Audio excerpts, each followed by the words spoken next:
Welcome. Welcome to the 7th IPRA International Pension Research Association Conference. My name is Hazel Bateman and I'm the President of IPRA. It's such a pleasure to be able to hold a conference in person again and see people around the room. So hello to everyone who's here, and also hello to all of those joining us online from all over the world. IPRA was established several years ago with the aim of improving the quality and impact of research on pensions and related issues to optimise social and economic outcomes for an ageing world. And IPRA's founding members include the OECD, IOPS, CEPAR, which is the Centre of Excellence in Population Ageing Research based in Sydney, Australia, NetSPAR and the Pension Research Council. And I would like to thank all of those organisations for their assistance in both IPRA's establishment and also the organisation of the annual conference.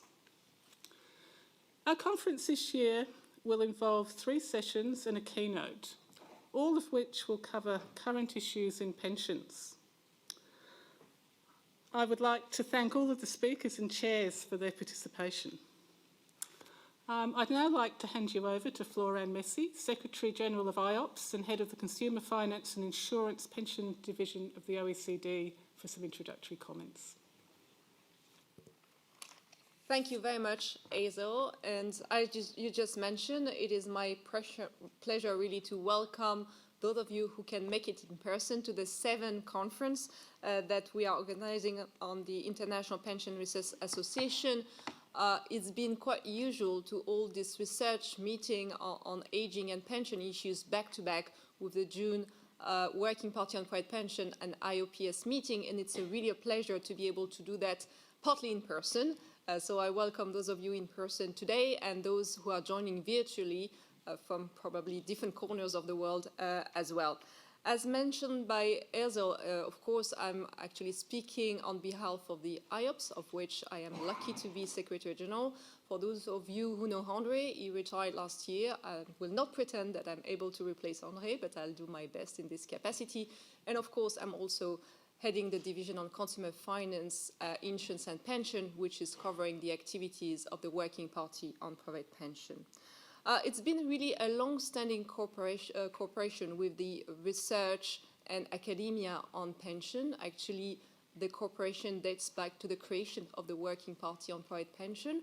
And of course, in 2004, the International Organization of Pension Supervisors was created, and the cooperation was reinforced with the 2 organizations, the IOPS, the OECD, and the research community. And of course, we have since deepened the collaboration with the creation of a Journal of Pension Economics and Finance in 2004. This journal will soon turn 20 years old, so it will be the time for celebration and a special issue. And I know that some of you are already working on what this special issue will look like. And of course, we are very happy, as Hazel mentioned, to be part of the founding member of the IPRA, and we look forward to continue to develop research. As Hazel just mentioned, of course, we are gathered today to speak about aging, the impact of aging, and the need to supplement pay-as-you-go system by a private-funded pension system. And of course, this is stemming from the fact that public budgets are limited, and perhaps even more limited now by the pandemic, and the fact that, of course, a private pension system is offering some other alternatives and possibilities. And long years, and I should say decades of pension reform have really focused on what Hazel mentioned, making sure that those private pension systems are sustainable, are stable, and are also inclusive. And this has been really the focus of the research on one side, and the policy side, and of course the supervisory side. At the same time, we want to make sure that the rights of beneficiaries and consumers are also respected. So looking at both sides, of course. Some elements have not changed so much for the last years, especially, of course, aging is still an issue, in spite, I should say, of the pandemic. We've lived for a long time in a situation of low interest rates, which is gradually changing, and we've been discussing from the beginning of the week of the impact of inflation and potentially higher interest rate on pensions, so perhaps something that we will touch upon. And of course, the elephant in the room, the pandemic has changed many parameters The lockdown have changed many things, but it's also brought about digitalization, which has really changed forms of employment, in turn changing what it means for pension. Last but not least, the pandemic has really put the light perhaps even more on sustainability issue, environmental consideration. Some of you today may not be traveling to Paris actually out of environmental consideration. So of course, these issues are also now taken into account in the pension field and are typically also at the core of the work of course, today's meeting and the research, but also, of course, of the OECD Working Party on Private Pension and the IOPS. In a nutshell, the priorities for these two organizations, the OECD Working Party on Private Pension and the IOPS, are still to focus on the elaboration of guidelines and new standards. At the moment, in the Working Party on Private Pension, we are focusing on the implementation of a brand new recommendation of the good design of DC scheme, but also, of course, continuing to collect data, which are really important part of the Working Party work, but also of the IOPS work. And we are also focusing on issues around digitalization, sustainability, and ESG, which are very important. We are also looking at retirement products, and I know that that will be some of the focus today, and of course also interested in inequalities and vulnerabilities. So all in all those priorities are very much in line of the focus of today's agenda, and I really look forward to the discussion and to learn more actually from the research community. Thank you very much. Before I leave you in peace having your discussion, I'm very happy to introduce Pablo Antolin, who is working in the team on private pension. He's leading the work of the Working Party on Private Pension. Pablo, the floor is yours to moderate the next session. Thank you very much, Flore-Anne, and good afternoon to everybody. It's a pleasure to have people here in the room sharing in person this seminar after 2 years, right? 3 years, that's correct, after 3 years.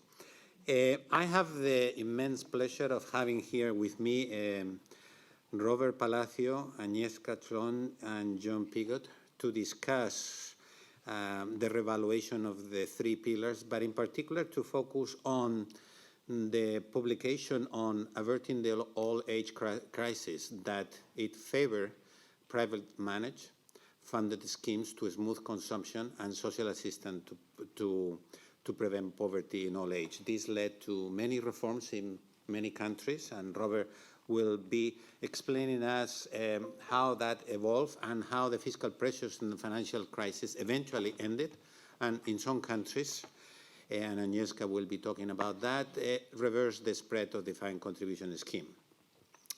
So this session focused 30 years later. The focus has shifted to the failure of either model, in particular to reach most workers in developing countries due to the persistence of informality, in particular self-employed in many of these countries. And unless they address the coverage gap, many countries are still heading for an old age crisis. Agnieszka will send the same message that her presentation, that there is still a lot of problems in addressing the old age crisis. And the main messages that I understand that we will be hearing is that we need to have separate instruments to address consumption smoothing and redistribution, that there is an issue on the institutional capacity and financial market in many countries to implement this type of reforms, and there is a lack of trust in pension systems and government in general in many of the countries. And finally, John will be reviewing the gaps that are in pension systems around the world and offering some innovative messages, I must say. So it will be very interesting. As far as I understand, he will be focusing on new opportunities for developing in retirement provision afforded by innovations in artificial intelligence and IT technology. So I will be looking forward to hear the presentation. So this is all for me, and now I give the floor to Robert. Before, let me say a few things. we will, each of the presenters have 20 minutes, and then we'll have a Q&A session. For Q&A, people here in person only need to raise the flag, and I will give them the floor. For people online, they will have to raise the hand in the Zoom feature of raising the hand, and we'll give you the floor. So let's start an interesting discussion. And Robert, the floor is yours. Thank you very much, Pablo. First, let me start by thanking the organizers here at IPRA for inviting me to do this and to talk about this book, which we wrote about 30 years ago now. I wanted to begin with the question of how have we averted the old age crisis. But before that, I'd like to talk a little bit about the origins of the book and how it came about and what the context was. So in the late 1980s, I don't know if some of you have been around long enough to remember the Red Book that the OECD put out in 1988 on reforming public pensions.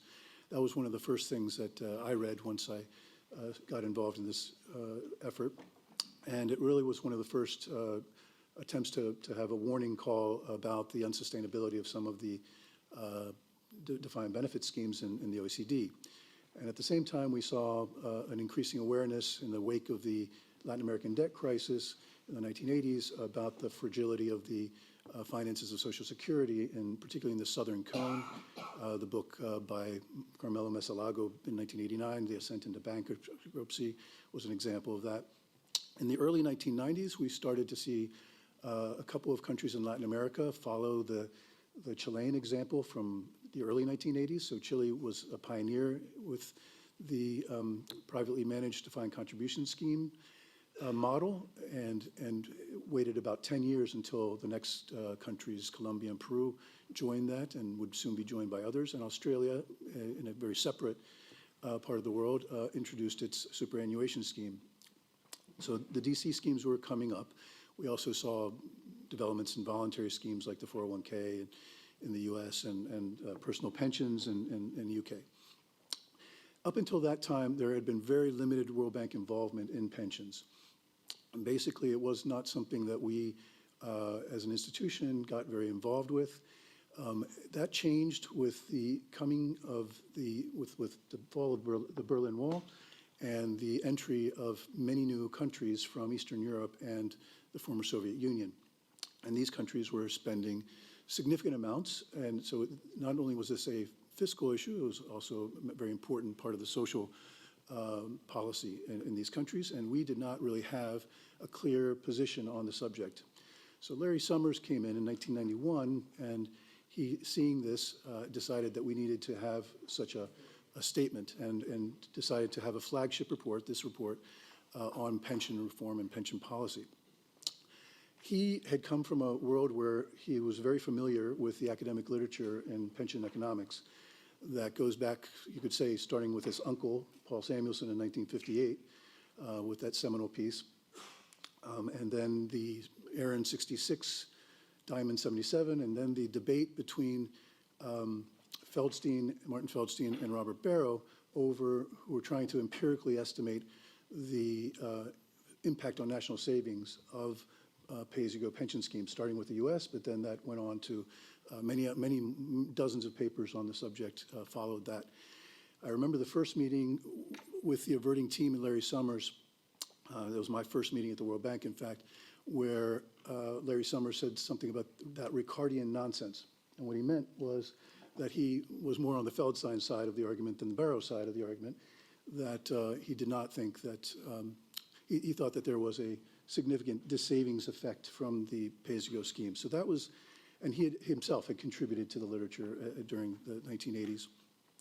So that was kind of the philosophy coming in, and Estelle James was chosen to lead this effort, did not have a background in the subject of pensions. And her team that was put together really had much more of a fiscal, macro, and financial sector bent, if you look at the composition of the team. So that's sort of the context that we started Averting on. And this is a slide that Estelle presented shortly before her death. This was the 20th anniversary of averting the old age crisis. And this is her slide, because she really was the author of this. We all contributed to it, but if you read this book, it reads as if there's one voice, and it's a very well-written book, I think. And so she said, this is basically how she summarized it. The point was to advocate pre-funding the saving part of the old age system, and also to make redistribution more transparent. You have two purposes, two objectives. We all have talked about this for many, many years. And in her very straightforward way, she said in most of the systems we're looking at, these two objectives were mixed. And as a result of this mixture, you had a lot of bad economic impacts, and also some very non-transparent, unintended redistributions, which we spent a lot of time in the book documenting, namely intergenerational transfers and in unintended intragenerational transfers as well. So then what has happened since that book came out? Well, I'm going to talk about four things that I think are important. First, that the population aging that we were expecting did happen, mostly as expected. Second, that there was a wave of parametric reforms to defined benefit schemes, that the role of defined contribution schemes grew globally, and finally, in this most recent period, that the focus in our world, in the World Bank, and in the low and middle income countries in particular, and even to a certain extent in the higher income countries due to the changes that were mentioned in technology and the rise of the gig economy, has been on coverage. So moving from a focus on what is the model of these contributory pension schemes to how are they covering people, and we'll talk about that. So what happened? The UN demographers in 1990 made their predictions of what percentage of the population was going to be over 60 in 2020. So we compared that to what actually has happened. And as you can see, it's practically a 45-degree line. The regression line is practically 45 degrees. So they were pretty accurate in that sense. But there were interesting deviations. John explained to me the Australian migration story, and so why Australia is not as old as it was predicted to be. And then if you look in Eastern Europe, you have a number of countries where there was an out-migration of young people, which resulted in an older population left behind. Thailand was an interesting case. I live in Thailand, and Thailand, they underestimated the longevity gains in Thailand and the fertility decline. And I think it's not a coincidence that Thailand was the first country, actually, the middle and low-income countries, to achieve universal health insurance. So I think there's interesting stories there, but for the most part, you have what was expected to happen happened in terms of aging. What did not happen was that the spending followed the aging. So what we had done back in Averting was a regression, a cross-country regression with 92 countries looking at the pension spending to GDP ratio compared to the percentage of the population over age 60. So that top line is the fitted line from that regression. So if you were to extrapolate from that line, you would be very scared about how much these countries, particularly in the OECD, would have been spending today at their current levels of aging. But what actually happened, based on the most recent data, and I used both the same sample and an expanded sample, that line has flattened dramatically. So countries are spending less at the same demographic aging point than they were expected to, or than they were back in 1990, which is quite an amazing achievement. And a lot of that is due to parametric reforms in the OECD countries, which have been well documented by Ed Whitehouse and his colleagues at the OECD in Pensions at a Glance over the years. And this shows just how extensive these parametric reforms were. These are 16 OECD countries. You have retirement age increases, changes to indexation, changes to benefit formula, expanded earnings periods for the calculation. So, and you have the NDC reforms in Italy and Sweden and Poland, and some links to life expectancy for retirement age. So a lot went on in the 1990s that drove this reduction in what would have been a very costly demographic aging process if these reforms had not occurred. But it wasn't only in the OECD. Between 95 and 2018, the folks at FIAP have documented many changes in the parameters. Many countries raised contribution rates, which typically in developing countries start to be as very low, 3-4%, and those had to go up. 55 countries increased retirement ages, 61 modified their defined benefit formulas. The new defined benefit schemes, which were introduced during this period, there weren't that many because most countries already had them, but a few countries did. But when they were introduced, they had more modest replacement rate targets. So we were very involved in Indonesia, for example, which has what we can now consider too modest replacement rate targets in their scheme. Cambodia, which is about to start in July, having been delayed by COVID, also a very modest scheme. So sort of the lessons of and this issue of sustainability really did come into the mainstream, including with the ILO, which was very involved in a number of these countries. And most of our technical assistants over the 30 years I've been here doing this have been on parametric reforms. Now, in parallel to these parametric reforms, what was happening was the expansion of the role of defined contribution schemes. In some cases, they followed the Chilean version and completely converted, like Peru, to a defined contribution scheme. But in most, you had a component that was carved out, was added on, that was defined contribution. And so you can see that the number of countries with mandatory, privately managed defined contribution schemes increased significantly during this period. I've not included a few civil service reforms like India, the one I worked on, which also went the DC route. So this was an important expansion, but by 2008, with the financial crisis, we started to see some slowing down of this pattern, and we also even found some reversals. This is a table which I won't go into because I think somebody next to me is much more qualified to talk about it. So I'm hoping she'll tell you more about the reversals and the scaling back of defined contribution schemes, I'm sure. But the bottom line was that this trend that had started in the early 90s started to sputter in the late 2000s. Now, fast forward to December of 2017, which I thought was a fascinating month because you had pension protests in many countries, not just these two, but these two stood out to me because they are essentially polar opposite pension schemes, pension models. And Greece had a very dysfunctional, poorly parameterized, I would say, poorly designed defined benefit scheme with an average effective retirement age of 57. And it was, very expensive and not very effective. And in 2017, following cuts to nominal pensions, not just, changes to the trajectory of pensions, but actually cutting from 100 to 80, there were big protests. At the same time, in the same month, in Chile, there were protests on the streets against the Chilean pension scheme, which is a well-designed defined contribution scheme, and which actually performed well if you look at the investment return versus wage growth differential, which is what matters. Now, what these two countries have in common is that they have a significant part of labor income and a significant part of work occurs in the informal sector. In fact, surprisingly, I was surprised to see that Greece actually has a slightly higher level of informality than Chile. But regardless, that means that a lot of people do not contribute for their entire careers, and that what we call contribution densities can be quite low. As a result, in Greece, you have both inadequate pensions and unsustainable pensions, and in Chile, you have sustainable pensions, but they're inadequate for a large portion of the population who have, maybe half of their working life contributing in a system that's designed for a full contribution period.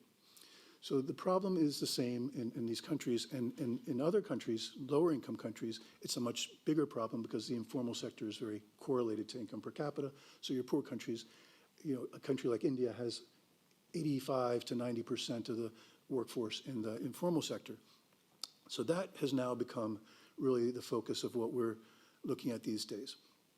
This chart looks at the ratio of contributors to the labor force in circa 1990, when we wrote the book, to the current, most recent numbers.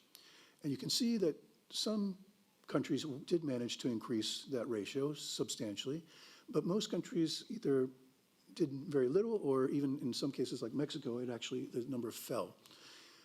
The one that does stand out is China. And China, as everyone knows, has had phenomenal growth for the last 30 years.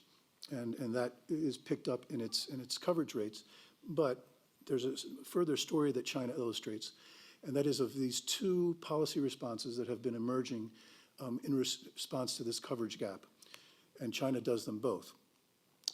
Now, on the first graph on your left, you see the relationship between income per capita growth over 1989 to 2019 and the coverage, in this case as a percentage of the working age population. And you can see it's an extremely tight fit. It's almost like I just drew the line and over this. So income per capita grew more than tenfold, and just an amazing growth performance that, that outdoes everybody except a few East Asian countries like Singapore. And the coverage grew.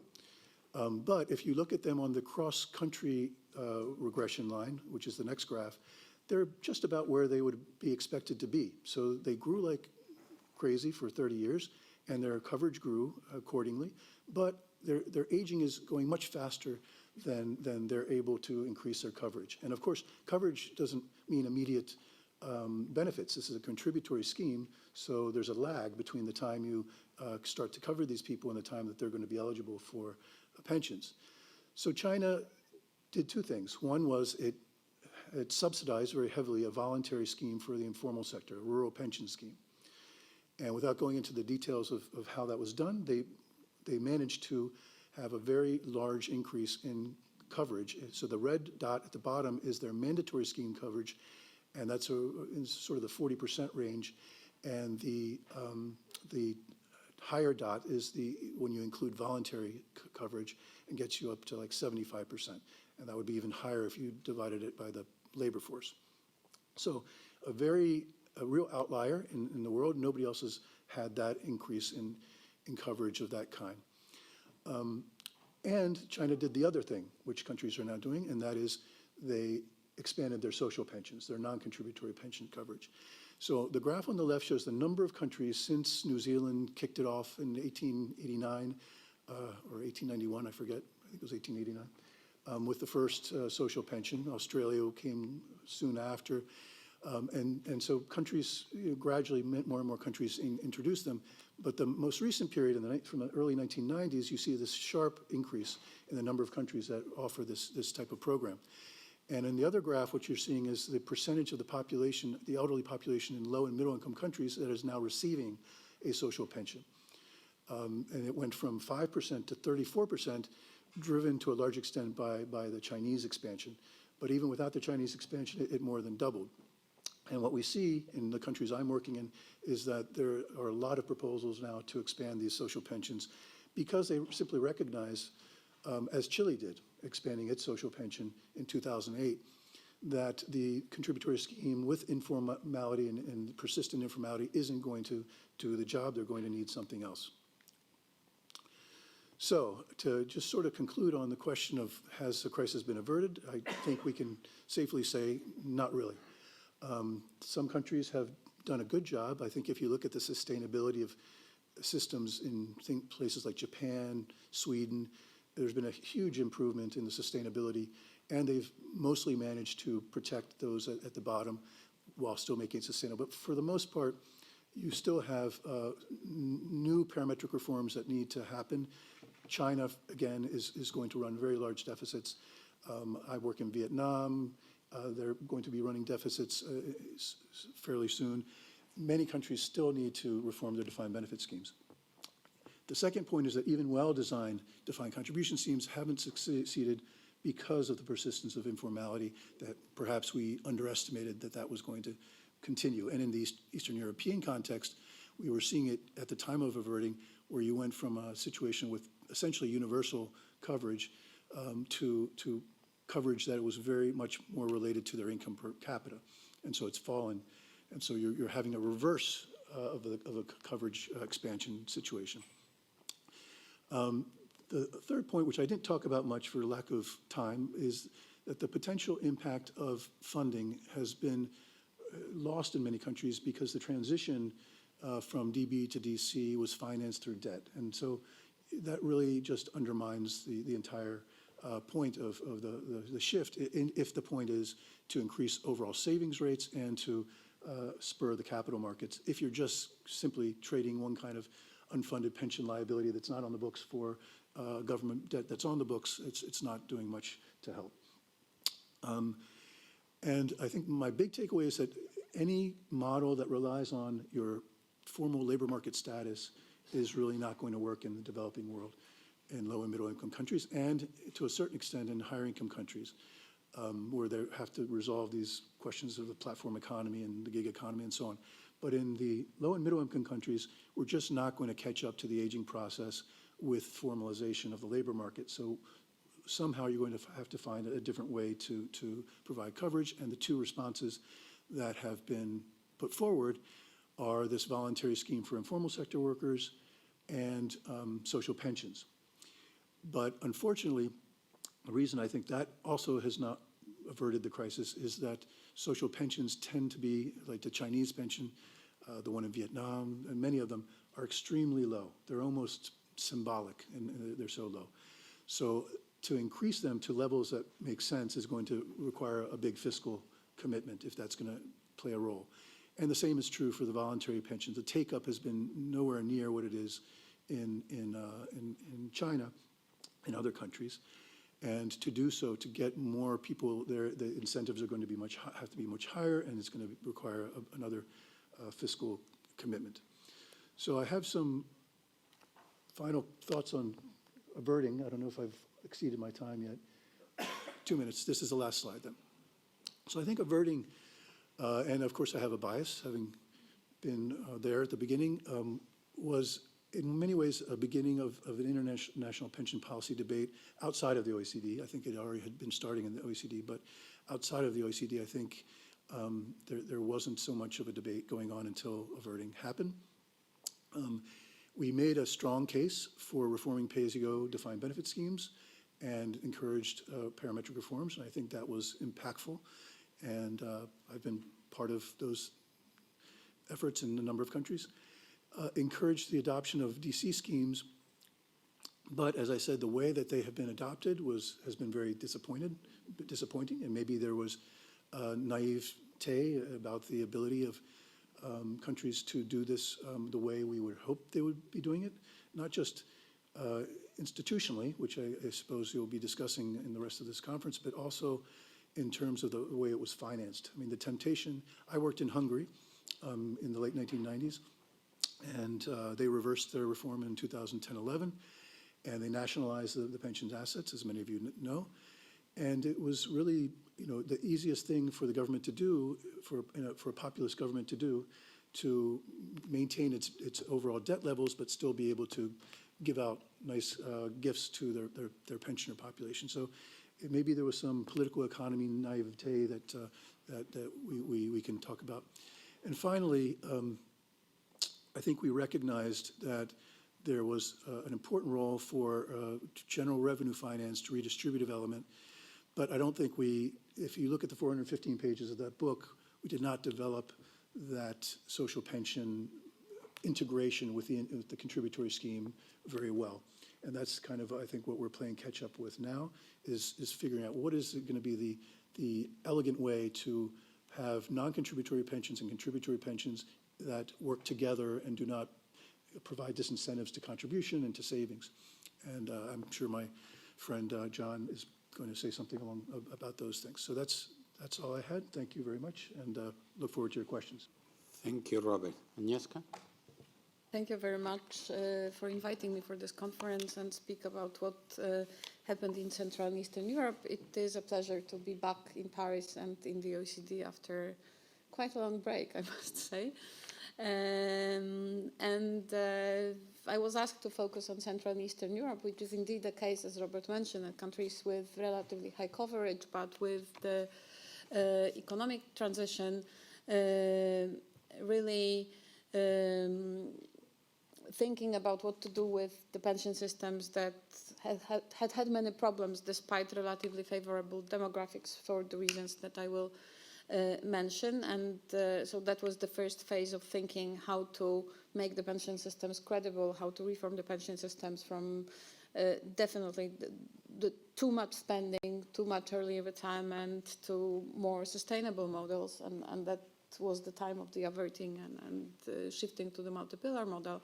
But then with the EU accession and the post-accession rebalancing, the shift, so the locus of thinking about pension and pension policies also changed because of entering the EU policy coordination processes, and then the financial crisis that hit was the final sort of step towards rethinking about how the pension systems should look like. So going back to the initial conditions, it was really a time of the fall of the centrally planned economy that had many problems related to the labor market. The unemployment was rising, the employment structure was changing quite significantly. People had outdated skills, that they started to change jobs frequently. So the type of a pension system that existed didn't work very well. And secondly, because especially older people that lost jobs, they really didn't have skills that could be fit for the market economy, that they went to early retirement, and countries were massively introducing early retirement in order to cope with the surplus of people on the labor market, which we know is a lump of labor fallacy, by the way, but at the time everybody thought it was a perfect solution. But that means that both expenditure on pensions and deficit in pension systems that were contribution financed were increasing. And at the same time, what also happened is that countries in Central and Eastern Europe went through a very quick demographic change. So from very high fertility levels, that they started to drop dramatically because of economic uncertainty, problems of the housing, unemployment, lack of access to childcare that was also sort of less available due to the transition and closing down many of the preschool facilities that were close to the state companies and so on. And life expectancy also started to increase a little bit as people's living conditions started to improve. At the same time, there was a certain, maybe again, as Robert mentioned, naive feeling that we need to build market economy that requires certain capacity. It requires also certain institutions, financial market development, domestic institutional investors, and encouraging long-term savings. I mean, the savings was not existing in the communist times because, well, the money didn't had really any significant purchasing power. So the idea of having multi-pillar pension systems seemed to be very appealing as a shortcut to develop these institutions, which again turned out not to be, from the current perspective, as it didn't happen as it was planned, let's say.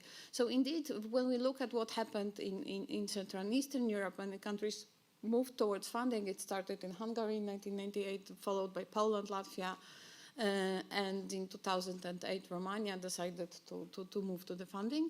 But what is also important, there was a diversity of approaches in what happened in public systems. So many countries kept their defined benefit schemes with some parametric reforms, of course, but there were point systems like in Croatia or in Estonia and also Latvia. And Lithuania and Latvia and Poland moved to notional defined contribution. So in a way, within the public systems, many things happen and they are still happening, which is a part of thinking how to deal with the population aging and how to change pension systems due to the population aging. As also Robert mentioned, there was an issue of financing the multi-pillar reforms. In all of the countries except Estonia, contributions or the savings that went to the mandatory individual funded systems were carved out from the regular mandatory pay-as-you-go contributions. That means that there was a gap that required financing, and And it was a long-term gap. And of course, we may argue that it is, in a way, transitory phase, because at the end of the day, people would get their pensions from the savings. But the problem is that this transition takes many, many decades. So indeed, in the meantime, financing of the transition costs could come from 3 generations. Either we increase the general government debt that is burdening future generations. So in a way, it's a zero-sum game to a certain extent.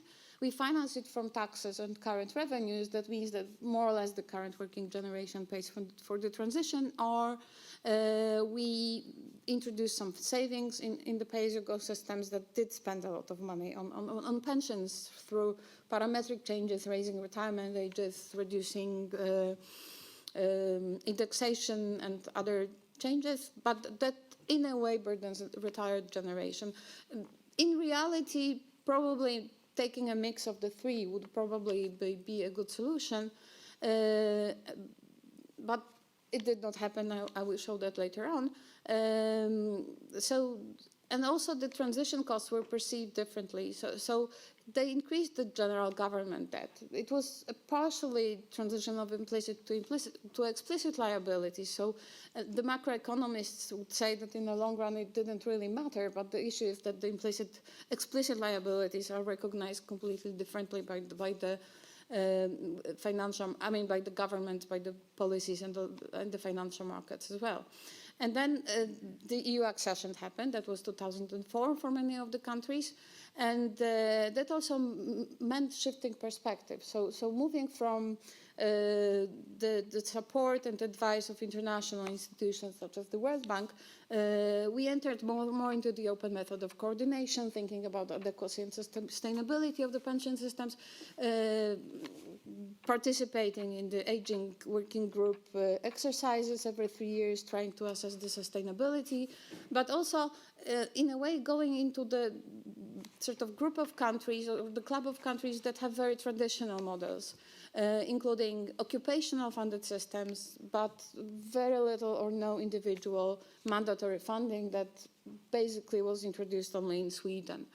And at the same time, the countries were following the Stability and Growth Pact requirements that have certain limits on the general government debt and the state budget deficit.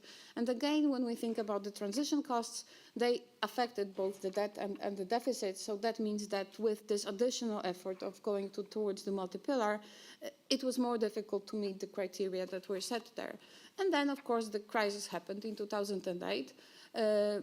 Many countries, in the case of Central and Eastern Europe, particularly the Baltic countries, Estonia, Latvia, Lithuania, went through the very deep economic recession. Poland did not, but we had very low growth at the same time. There was a huge rise in budget deficit and the general government debt. So again, with this criteria that existed, the governments tried to seek ways that would allow them to sort of keep the public finance relatively stable, with a need to spend more because of the crisis and support needed.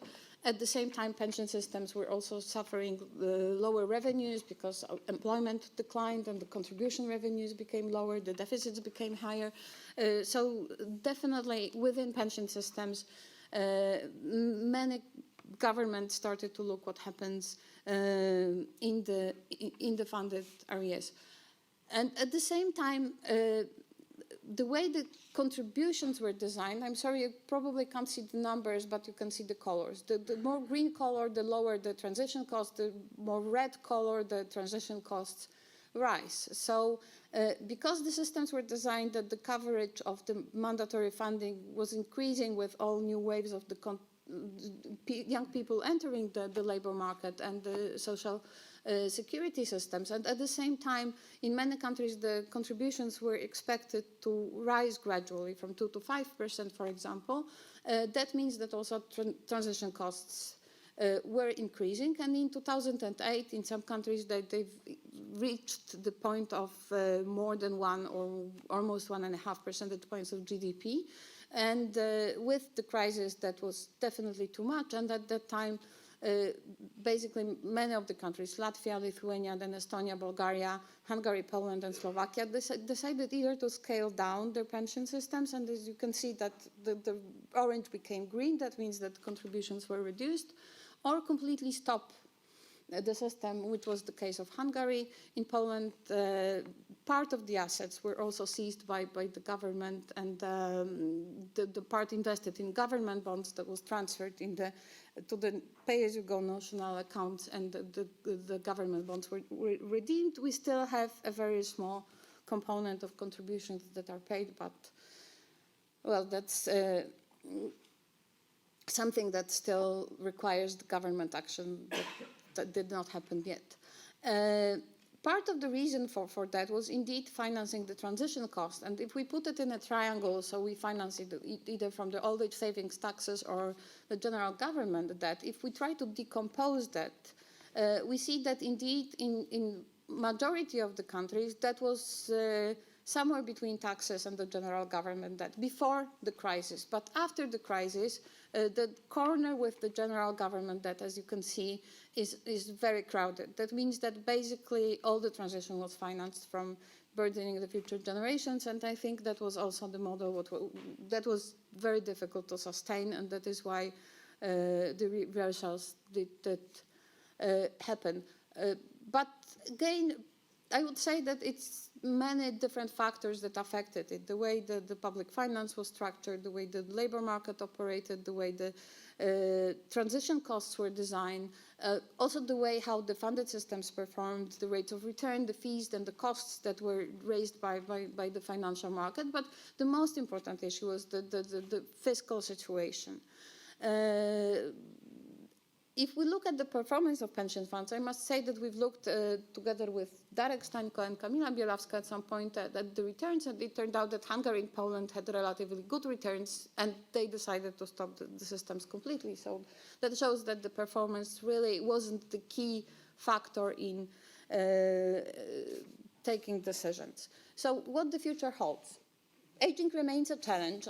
Here you have the graphs that show, the maps that show what is the population decline or increase. And if you go look at the eastern part of Europe, definitely the population declines will be higher. So the population aging in Central and Eastern Europe is more of an issue, both when we look at the population decline and also change in the median age, which will also be the largest in Central and Eastern Europe. Life expectancy will be increasing. That means that pension system will pay pensions for a longer period of time. This is life expectancy at 65 and change between 2019 and 2070. So at the top, many of the Central and Eastern European countries are at the top of this graph. So basically that means that the pension systems will have to pay pensions for a longer period of time. And the dependency rates that measure the number of people aged 65 and over the people in the working age population, that will also increase. So, for example, the first in this graph is Poland. That means that Poland will become the most aged countries by 2050. So how that transforms into what happens in the pension system? There is no single pattern. So we have Central Eastern countries amongst those that will have much higher pension expenditure according to the current projections, but also those that will have their pension expenditure even declining compared to GDP between 2019 and 2070.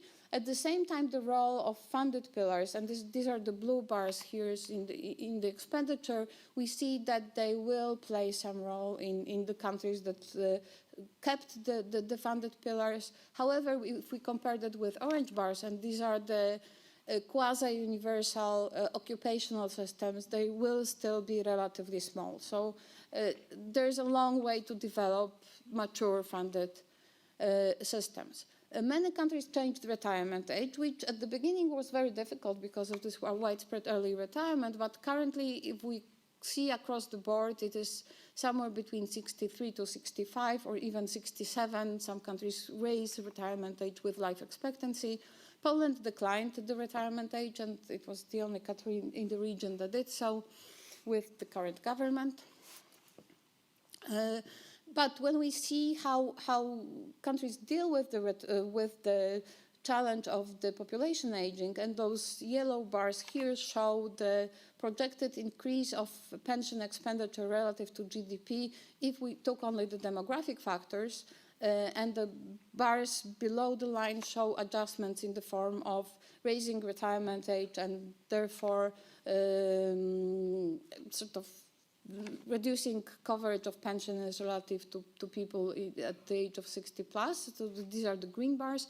The sort of grayish bars show the decline in replacement ratios, so basically lower pensions. So as you can see, many of the countries that managed to keep the pension expenditure at the current level or even reduce it, do it mainly because of reducing pension levels compared to the current ones and raising retirement ages. So in those countries that project increase, they also do increase retirement age, but they do little to reduce the pension level. Referring to what Pablo said, or the chair said at the beginning, private pensions supplementing old age incomes will become a necessity because the public pensions will provide much lower benefits in the future as one way to deal with the rising life expectancy and old age dependency with no additional savings. So thank you very much. Thank you very much, Pablo, and thank you to the organizers of this conference. I think this is a terrific conference that's run every year, and it's a great honor and privilege to be presenting. And it's a fun topic that I have, what's going to happen in the future, right? So I can indulge my poetic license, if you like. But I want to begin with a couple of charts.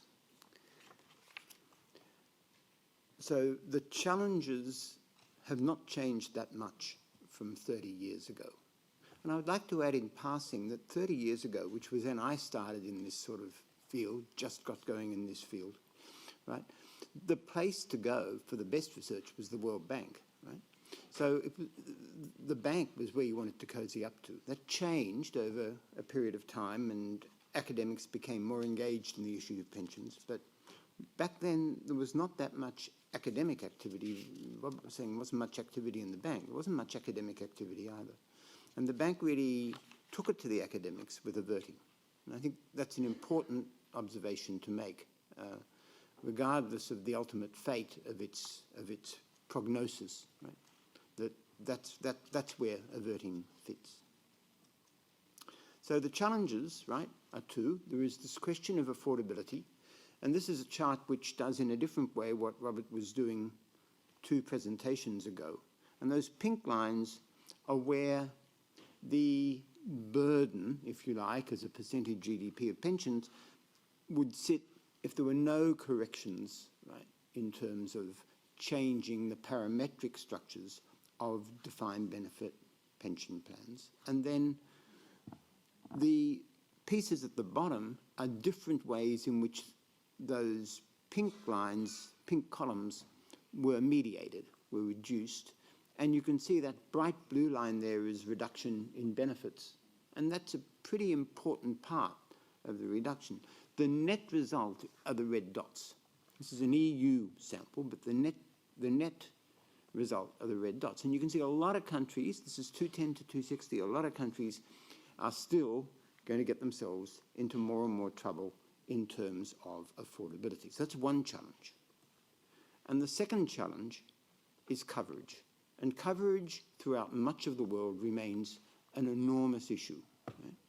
And you can see here that raising coverage remains difficult at lower levels of income. So I was interested in Robert's chart, which showed the change in coverage and how few countries had managed to raise that coverage. And that really links to how difficult it is to reduce the informal sector, the membership of the informal sector in the labour market.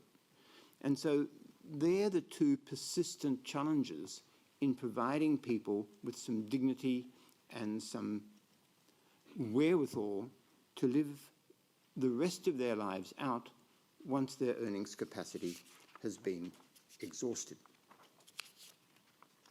So what might we need? Well, already we have more social pensions, so I want to expand on that, but that's something that Robert has already raised. I want to talk about targeting. I want to talk about smarter ways to save.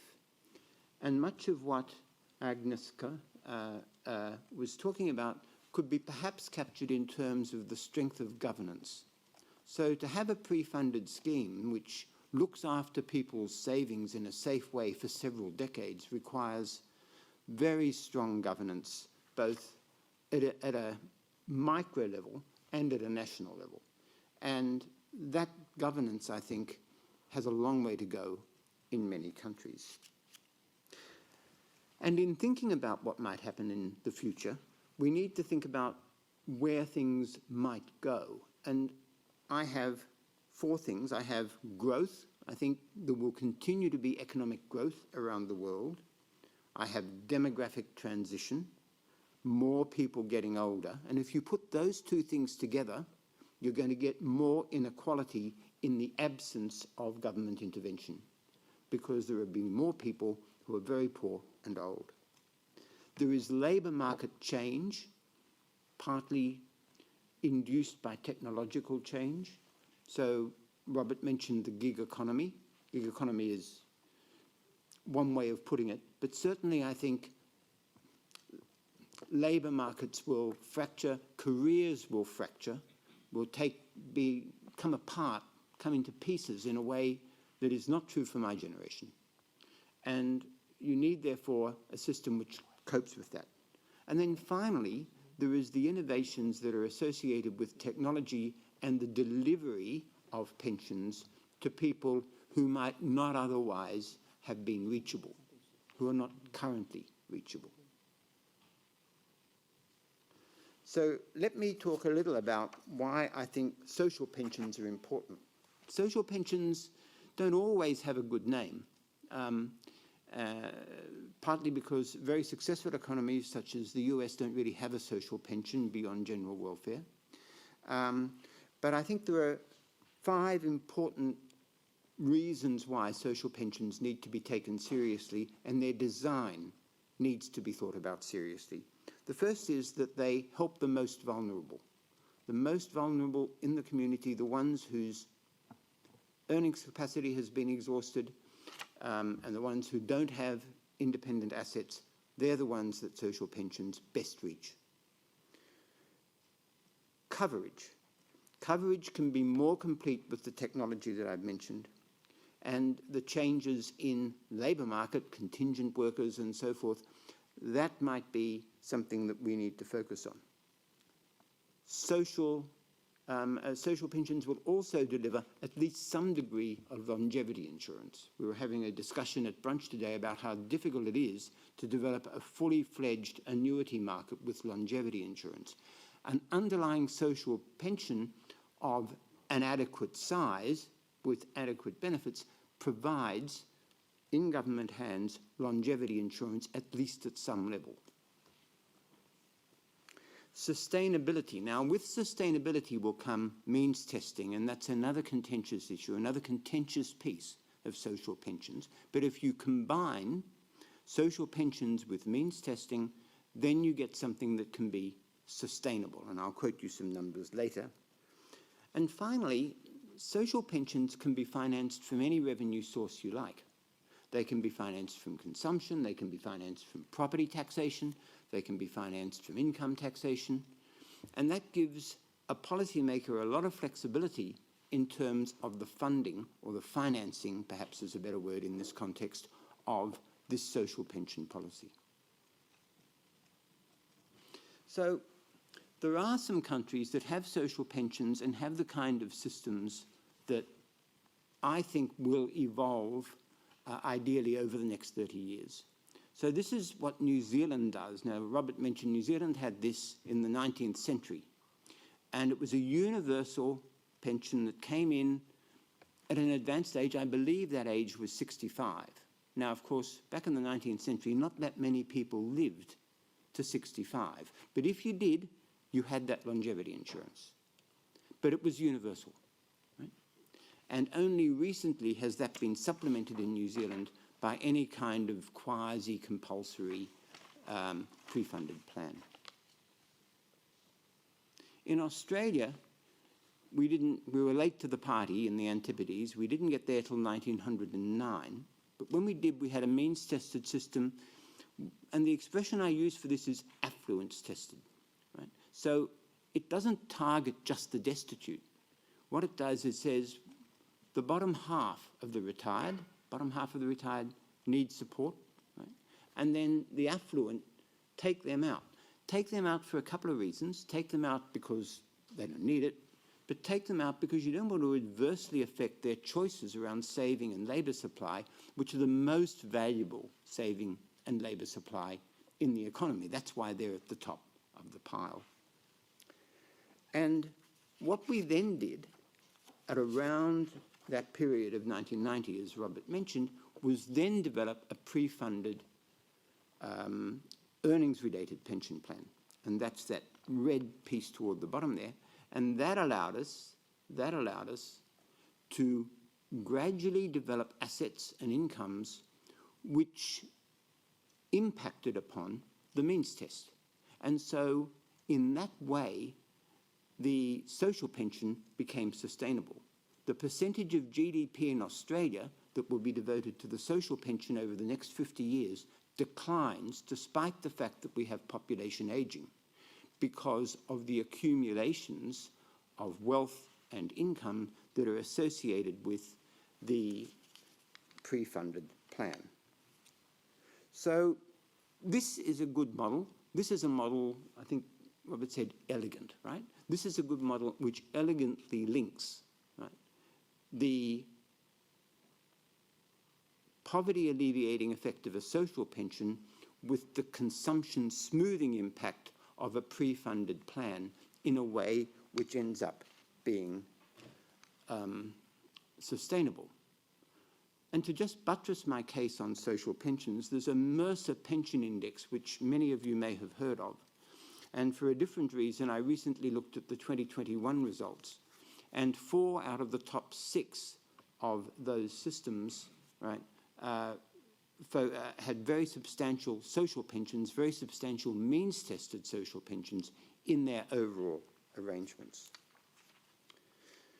Now, saying social pensions fast, right, means that you don't think too much about the design. But the Australian case has given us a good model to analyse, and we have done a lot of analysis of that, not me personally, but those in the centre that I direct, particularly George Krudner and some of his co-authors. And we've come up with some kind of guidance on how these things should be put together. There should be an adequate maximal benefit. Now, in Australia, that's 28% of average earnings for a single person, which is very high, right?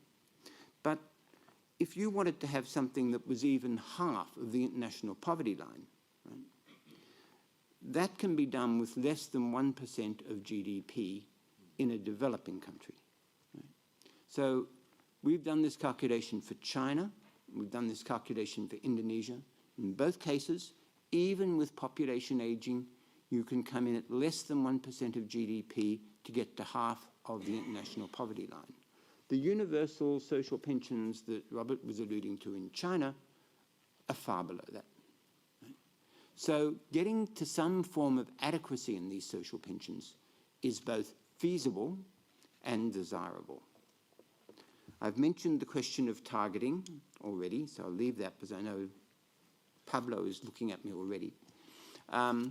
And then you need some way to measure means, but it doesn't have to be a perfect way. You could have a pension test. If someone has a formal pension, they don't have access to the social pension. Or you could include property. As your systems of documentation develop, those systems of measuring means can become more sophisticated. A means-tested pension implies that you have a taper rate, that you have a point at which you begin to withdraw the social pension as people become richer. And there is an ongoing debate about what that rate should be. And all our analysis suggests that a steep taper is better, right? Partly because it's more economical, so you can give for the same revenue a higher maximal benefit, but partly because the disincentive effects associated with that taper, the very high effective marginal tax rates associated with that taper, hit far fewer people if it's steep. If it's a shallow taper, it captures much of the labour force. If it's a sharp taper, then it captures a much lower proportion of the labour force. And finally, you need indexation. Someone was talking about inflation earlier on and its impact. You need to index for inflation. Maybe you need to index for increasing life expectancy, right? Those kinds of indexation, if you build those into your social pension, they're much more likely to be sustainable in the long run. But this still needs to be complemented with earnings-related savings to make that means test work. And so that's the second challenge, and it's the challenge which I actually put up first in my two challenges at the beginning, which is the challenge of affordability. So since I was allowed this license to think about what might happen in the next 30 years, I came across, through one of my colleagues, the idea that you could actually use consumption as a base, individual consumption as a base to collect contributions to a pension plan. So a number of countries have done this, and we're going to call it smarter savings or savings through spending, right? And here are several examples. All these examples, I think, they're not really government examples except for the one on the right for Chile, and that is only proposed. But they're methods through which, as a result of taking a little piece of your spending and taking a bit of the VAT or promising to add something on, a contribution is made into an account which you can keep for later. So these are very,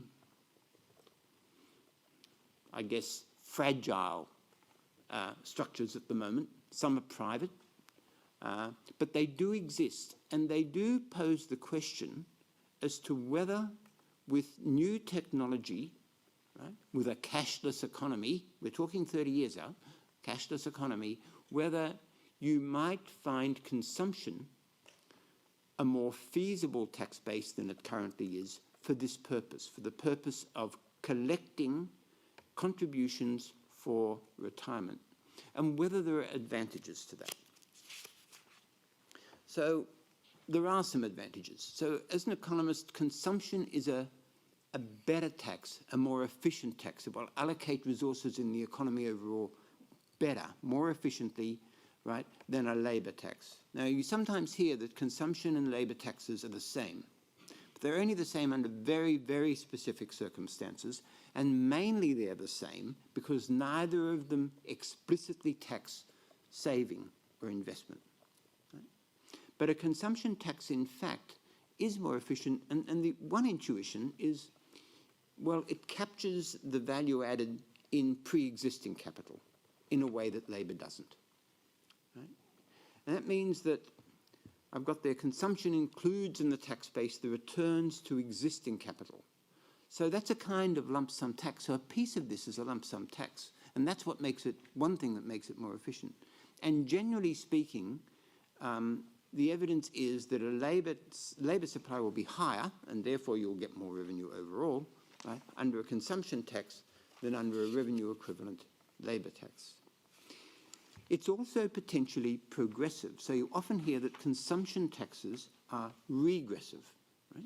But if you have a social protection agenda with indexed transfers, then the poorest people who are the recipients of transfers are entirely protected from the imposition of a consumption tax. Because if you impose the consumption tax and prices go up, their transfers will go up. That's not true of people who are rich. Prices go up for them and they pay more. So in fact, it can be progressive rather than regressive. Obviously depends on how you design it and what that social protection system is like, but it's wrong to simply dismiss the idea of consumption tax on the basis of regressivity. And maybe it will end up being easier. Maybe it'll be easier, particularly if you're thinking about this in the context of the informal sector, right?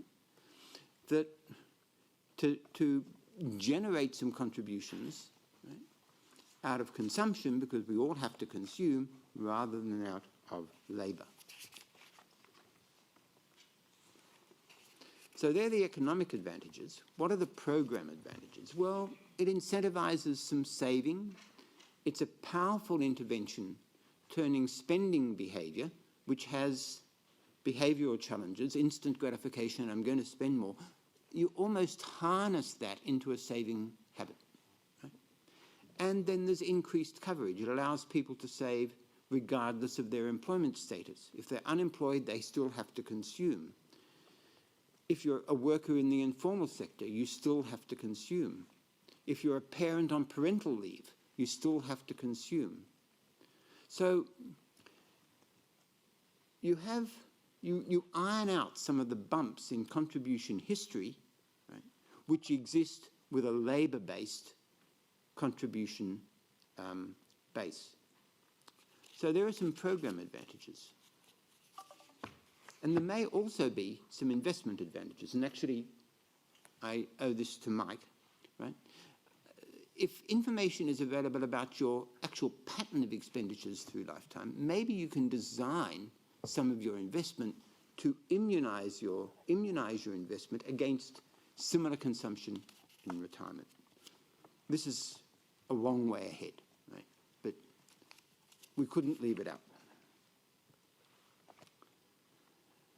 There are some points to bear in mind in this. What's the unit of consumption? If the unit is an individual, and that individual is living with a parent, right, and the parent doesn't have to pay this tax because he or she is old, then that's not going to work, right? You need some kind of a household-based system. You probably need to impose this tax through benefit drawdown as well as in the accumulation phase, so that there can't be movements which allow the evasion of the payment. But nevertheless, it's something to think about, and it's something that has actually happened in some cases, and it's something that a whole government is beginning to think about in the case of Chile. But all this pre-funding, right, means that you've got to have an overall structure which imbues confidence that capital can be held for long periods of time. And I think that really, in some ways, is the biggest challenge in all this, particularly in an era where demographic dynamics, population dynamics, is moving in the way it is. So I can only really make these points. I don't have a recipe for generating stronger governance, right? But pre-funding retirement income from early in the work life, it does require this governance structure that's strong enough to protect capital over decades. And I think it has to be developed alongside more general financial security. And without it, long-term contractual saving, I think, will continue to be very risky, and we've heard examples of that already. So there you are. That's my recipe for the next 30 years, or my vision for the next 30 years, and I thank you very much for your attention. Here are some references that allude to some of this, and I guess these slides are available, I'm not sure, subsequently. So if you wish to take this further, please look at these. Thank you so much.